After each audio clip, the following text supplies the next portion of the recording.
আমি আমার মুসলমান ভাইদেরকে বলবো, সারা পৃথিবীর ইহুদিরা একত্রিত হয়েছে।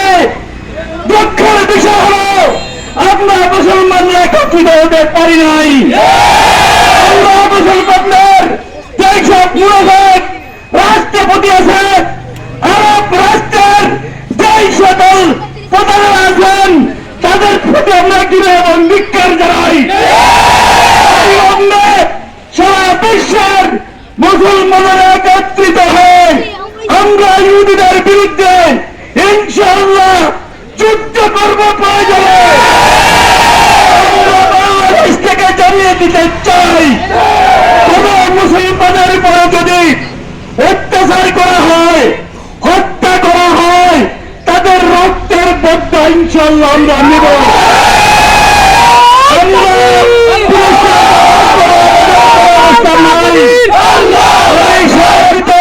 মুসলমানদেরকে বলবো, আমরা সবাই মুসলমানদের জন্য দোয়া করবেন। মুসলমান ভাইরা খুব কষ্ট করতে ফিলিস্তিনে গাজাতে নারী এবং শিশুদেরকে নির্বিচারে হত্যা করেছে। তারা চিন্তা করেছে ফিলিস্তিনের মুসলমানদেরকে হত্যা করলে সারা পৃথিবীর মুসলমান নিডর হয়ে যাবে। আমি বলছি না, কখনো না।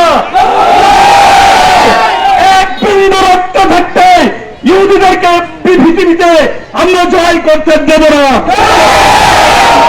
পরিশেষে সবাইকে আগামীতে ঐক্যবদ্ধ থাকার জন্য আহ্বান জানিয়ে আমি আমার বক্তব্য এখানে শেষ করলাম। খোদা হাফেজ, বাংলাদেশ জিন্দাবাদ। এই মুহূর্তে আপনাদের সামনে বক্তব্য রাখবেন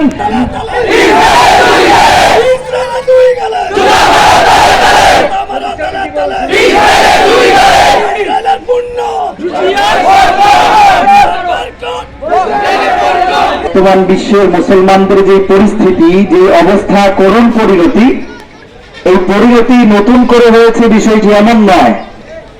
আজকের এই করুণ পরিণতির কথা আল্লাহ রাসূল সাল্লাল্লাহু আলাইহি ওয়াসাল্লাম সেই 1400 বছর আগেই বলে গেছেন।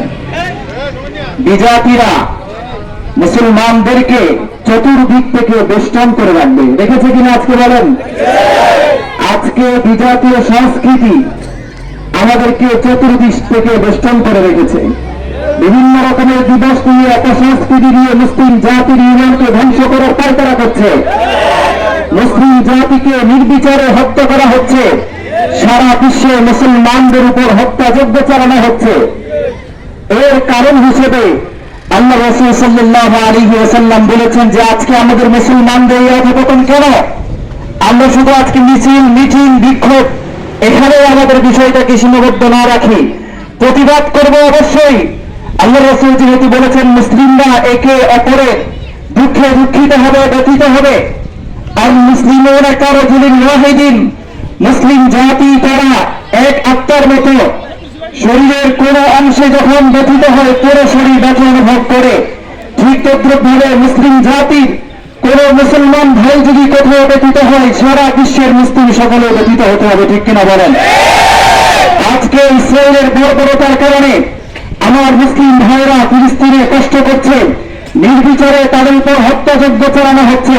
তাদের ব্যথায় আমরা ব্যথিত হওয়া লাগবে কিনা বলেন? আমরা আজকে সংখ্যায় কিন্তু কম না, কি বলেন? কম কিনা? আজকে আমরা সংখ্যায় কম না। আজকে আমরা জুমার বয়ানে আলোচনা করেছি, আমরা সংখ্যায় অনেক, প্রায় 200 কোটিরও বেশি মুসলমান সারা বিশ্বে আজকে অবস্থান করছে, বসবাস করছে। আর ইহুদিদের সংখ্যা হলো মাত্র 1.5 কোটি। কত? 1.5 কোটি। এরপরেও তারা আমাদেরকে চতুর্দিক থেকে বেষ্টন করে রেখেছে, আমাদের উপর হত্যাযজ্ঞ চালাচ্ছে, বিভিন্নভাবে নির্বিচারে আমাদেরকে আক্রমণ আমাদের উপর চালাচ্ছে। এর কারণ কি? আল্লাহ রাসূল সেটা বলে গেছেন, হুব্বুদ দুনিয়া ওয়া কারাহিয়াতুল মাউত। দুনিয়ার প্রতি আমাদের ভালোবাসা জন্মে গেছে। ঠিক বলেন? ঠিক কিনা? দুনিয়ার প্রতি আমাদের ভালোবাসা তৈরি হয়ে গেছে। দুনিয়াকেই আমরা অগ্রাধিকার দিচ্ছি এবং মৃত্যুকে আমরা অপছন্দ করছি। এই জন্য যুবক ভাইয়েরা যারা আছেন, আমাদেরকে জিহাদি চেতনা উজ্জীবিত থাকতে হবে। ঠিক বলেন?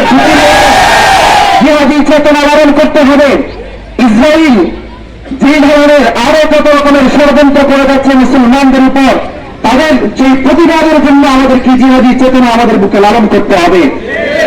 প্রত্যেক ব্যক্তি এই নিয়ত অন্তরে রাখতে হবে যে যে কোনো সময় আল্লাহ যদি সুযোগ দেন তার বিরুদ্ধে আমি যুদ্ধ করব।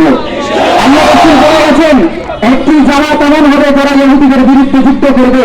এমন একটা পরিস্থিতি তৈরি হবে যেদিন প্রত্যেকটা জিনিস ইহুদিদের বিরুদ্ধে সাক্ষী দিবে। একটা পাথরের নিচে যদি, পাথরের পাশে যদি, আড়ালে যদি ইহুদি লুকায়, সেই পাথরে বলবে ও কতগুলো হে মুসলিম, আমার পিছনে একটা ইহুদি আছে, তাকে হত্যা করো।